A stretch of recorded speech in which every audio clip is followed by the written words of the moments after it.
Ito guys, may gagawin tayo. Isang Asus ROG 3. Ang problem nito ay hindi gumagana yung Wi-Fi. Check natin. Tingnan natin sa settings kung ano yung mga error. Ayan, Wi-Fi. Nakakonect na tayo sa Wi-Fi pero naka-hide lang siya. Walang nasasagap. So, check natin yung settings. Yung baseband dito sa system. Ayan, check natin kung buo yung software, kernel vision buo, baseband buo. Tapos check natin yung serial kung okay ba, yung serial number. Ayan, buo rin yung serial number. So kadalasan kasi ng ganitong sira guys, pag sira yung baseband, sira yung serial, so serial number, so automatic walang Wi-Fi. So ito sa kanya gumagana yung baseband, may serial number pero walang Wi-Fi. Tinanong ko yung may-ari kung ano history, hindi alam kasi ang nagpasa lang sa akin ito ay technician din nagpasa. No choice tayo guys kundi babakbakin na lang natin yung CPU dahil may na-encounter na rin ako dito dati na nagawa ko, pero ganun din, same procedure din na meron siyang serial number pero walang Wi-Fi. So kadalasan nangyayari pag ang CPU may error guys, pag mataas ang version, doon din nagkakaroon ng problem kasi yung ganung loading lang siya guys, ganun yung naka-hide lang siya, kadalasan ng error talaga ay CPU. So wala tayong ibang gagalawin dito. Yung Wi-Fi IC hindi natin gagalawin. Yan, nilagyan na ng thermal grease, so tatanggalin na lang natin to. Tatanggalin natin yung pinaka frame, tapos babakbakin natin yung pinaka CPU niya. Ang last option lang talaga dito guys, kaya ko sinishare sa inyo para may idea kayo. Sa kadalasan ng gumagawa dito guys, yung may mga pag may walang baseband, yan, nasisira yung signal, nasisira yung Wi-Fi connection at saka yung sa Bluetooth.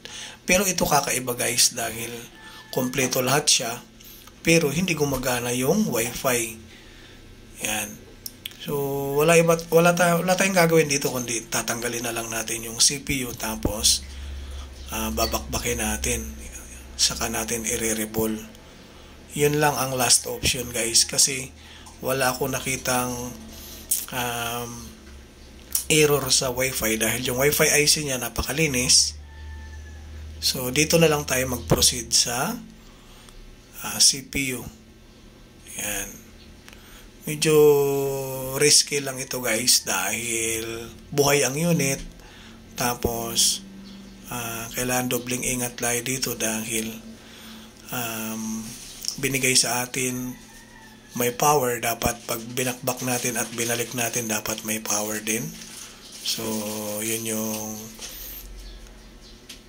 kailangan natin ingatan, na hindi ma-damage yung CPU kasi may power yung unit na to. Ang error lang guys ay hindi gumagana ang Wi-Fi. Tapos napapansin ko sa kanya ay umiinit yung CPU.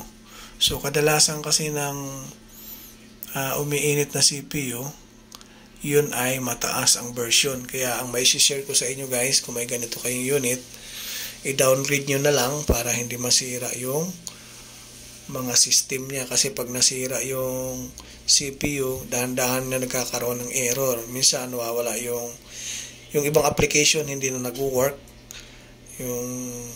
Yun ang madalas talaga nangyayari. Lahat ng ganitong unit at saka mga Xiaomi, minsan ganun lahat. Lalo pag naka-Hyper OS ka na, mataas yung version na upgrade mo, so mas maigi i-downgrade nyo na para hindi masira. Kasi pag hinayaan nyo lang na yan, yung version ay mataas, automatic dahan-dahan talaga siyang sisirain.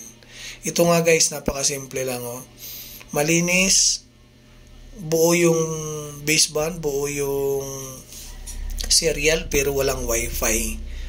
Ang problema lang, umiinit yung CPU. Yun ang napapansin ko sa kanya. Kaya, nag-decide tayo dito na babakbakin na lang natin yung CPU. So, yung Wi-Fi IC hindi natin ginalaw dahil malinis talaga siya, guys. Yan. May una nang tumingin dito pero hindi nila binakbak. Alam niyo bakit? Kasi buhay nga naman itong unit tapos babakbakin mo. Ang error natin dito, napaka-sensitive ng CPU. Kunting mali mo dito, mamamatay ang CPU. So, ang mangyayari doon, yung technician, pag ganun, mag-aabono, magbabayad. Kaya, dito, dobling ingat tayo sa CPU. Dahil sobrang nipis, masilan, kaya kailangan iingatan ng gusto para pag binalik natin, buhay pa rin siya. So, maliban na lang guys, kung yung CPU ay may tama talaga, minsan may ganun kasi na buhay siya, pag ginalaw mo, kahit maganda yung pagkagawa mo, pag binalik mo, patay na. So, may ganun na, nangyayari. Ibig sabihin, may conflict na talaga yung CPU. Kakaroon ng, may dating problema na, tapos nainitan ng kaunti, bumibigay. May ganun guys na nangyayari. So, madalas na ganun yung sakit ng mga CPU, lalo pag nag-overheat na siya, tapos nainitan ng kaunti, lalong bibigay. So, may ganun talaga na sakit. So, ang talaga natin doon, medyo mahirap yung trabaho ng technician kasi masyadong delikado. Tapos, dobling ingat talaga ang ginagawa. Kaya, medyo mahirap gawin. Kasi ingatan mo talaga siya ng gusto. Ayan, nabunot na natin ang maganda na pagkabunot. Ito yung sinasabi ko na kailangan talaga ma-perfect yung pagka-tanggal ng CPU, walang natatanggal na mga paa, malinis na malinis. Kaya dobling ingat talaga. Medyo mahirap to gawin guys kasi ang ganitong sakit, hindi biro. Kunting mali mo lang dito, patay na yung unit. So, yun yung pinakamahirap. Kaya, bibigay natin yung best natin dito sa unit na to. Papaganahin natin yung Wi-Fi kasi hindi gumagana yung Wi-Fi. Kailangan yung kamay natin dito ay magaan, hindi mabigat. Pag nasubrahan ng diin, error to guys. Yan. Halos nakapatong lang yung mga lead ko dito guys. Yung kamay ko, hindi ko dinidiin dahil sensitive yung board na ito. Madali siya mabakbak. Kaya may napapansin ako, may mga tanggap ako na ganito guys, lamog na. So, mahirap na i-recover pag yung bugbog na talaga siya. Yan. Tatry lang natin kung mapapagana natin yung Wi-Fi. Kasi buo yung baseband. Buo yung baseband niya, buo yung serial number, pero hindi gumagana. So hindi ako naggalaw ng Wi-Fi IC guys ha. CPU lang ang ginawa natin. CPU yung binakbak. So iniwasan ko na yung pag-init-init ng mga Wi-Fi IC dahil wala akong napapansing sira doon. So i-reball na natin to. Yan. Mag-reball na tayo. Dalawang patong gagawin natin dito guys para maganda talaga yung pagkalapat. Ayan, unang patong yan. Pangalawang patong ito. Hanggang dyan lang tayo guys. Di natin pwedeng kapalan dahil ang problema sa Rogue 3, pag kinapalan natin, mahirap na natin pakapitin dun sa motherboard. Pag makapal yung lid, mahirap lusawin. So, pag ganun guys, tayo ang mahihirapan. Kasi minsan madalas na nagkakaroon ng error, namamatay ang unit. So, mahirap padikitin dun sa motherboard. Kaya, ang gagawin natin, manipis lang.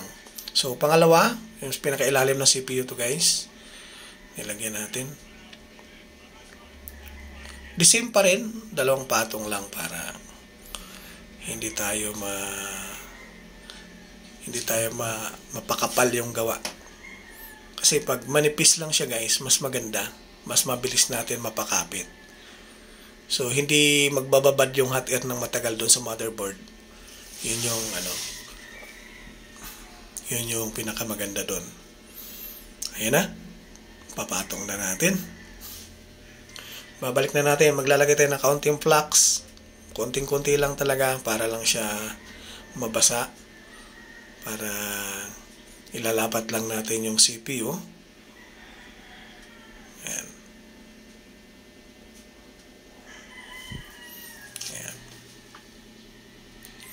Minsan kasi guys, pag makapal, gumagalaw yan. Kaya, iniiwasan natin na makapal yung LED. Ay, yung flux. Ayan. Medyo matagal ako hindi naka-upload ng video dahil nabaha kami dito guys. Ang gamit ko, ang daming nasira.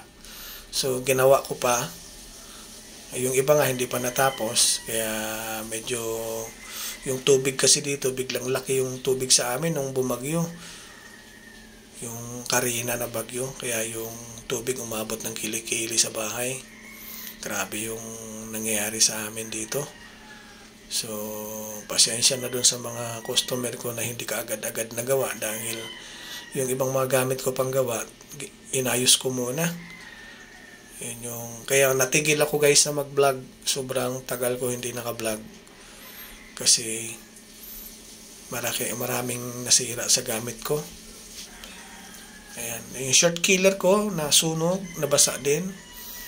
Yung isang power supply, nabasa. Kaya ang gamit ko ngayon, isang power supply na lang guys. So, buti yung microscope ko, naangat ko kaagad. Yung ibang gamit, talagang basang-basa. Kasi biglang lumaki yung tubig, hindi ko na nahabol. Ayan. Yun ang mahirap talaga eh. Yung bahay ko kasi tabing creek, tabing ilog, kaya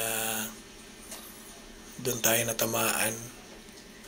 Mababa yung flooring, kaya pumasok agad yung tubig. So, pag napuno kasi yung Marikina ng tubig, yung San Mateo, umaangat ka agad yung tubig, yan ang nangyayari. So, sa awa ng Diyos naman, kahit papaano, na-recover natin yung ibang gamit. So, ito na guys. Bubunutin na natin ito sa lapag natin. Dito natin malalaman kung mapapagana ba natin yung Wi-Fi.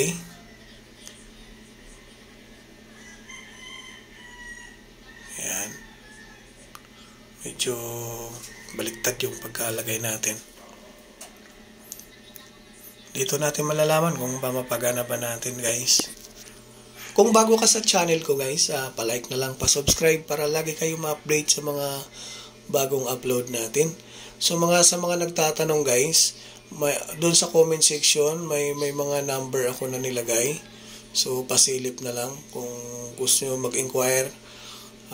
Tingnan nyo lang, may contact number ako nilalagay dyan sa comment section para hindi kayo mahirapan mag-chat. So, direct text lang o tawag para masagot ka agad natin. Kasi pag marami akong ginagawa, minsan hindi ko nasasagot talaga. Ayan. Kung malapit kayo guys, pwede kayo mag-walk-in para mapanood nyo kung paano gawin yung cellphone ninyo. Ayan lang pinaka maganda doon. Aantayin nyo lang kung mababa yung reading, sandali lang, antayin lang 3 hours, maantayin nyo lang yung unit. So, ayun. Dito, titest na natin kung gagana ba yung niribol nating CPU na hindi gumagana yung Wi-Fi. Dito natin malalaman. Fast forward na to guys para mabilis kasi masyadong mabagal yung maglagay ng tornilyo. Binilisan na lang natin. Ayan. Para mabilis mapanood ka agad natin kung gumagana ba yung Wi-Fi. So, dito natin malalaman guys, the moment of truth. Ayan. Tingnan natin. Ayun, nag-connect ka agad guys. May nasagap ka agad na wifi oh.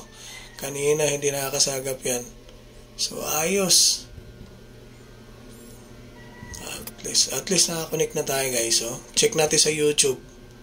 Nakakonect na tayo sa wifi. Tingnan natin sa YouTube kung meron.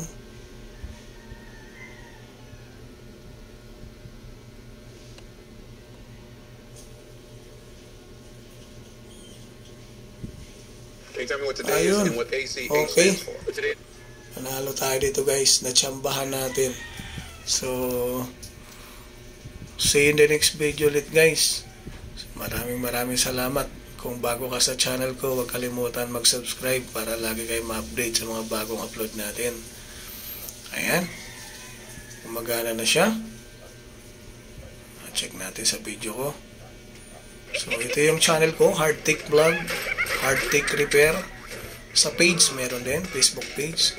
So, palike na lang, pa-subscribe para lagi kayo ma-update. Ayan, okay na guys. Gumagana na. So, see you in the next video ulit. Maraming salamat. Thank you.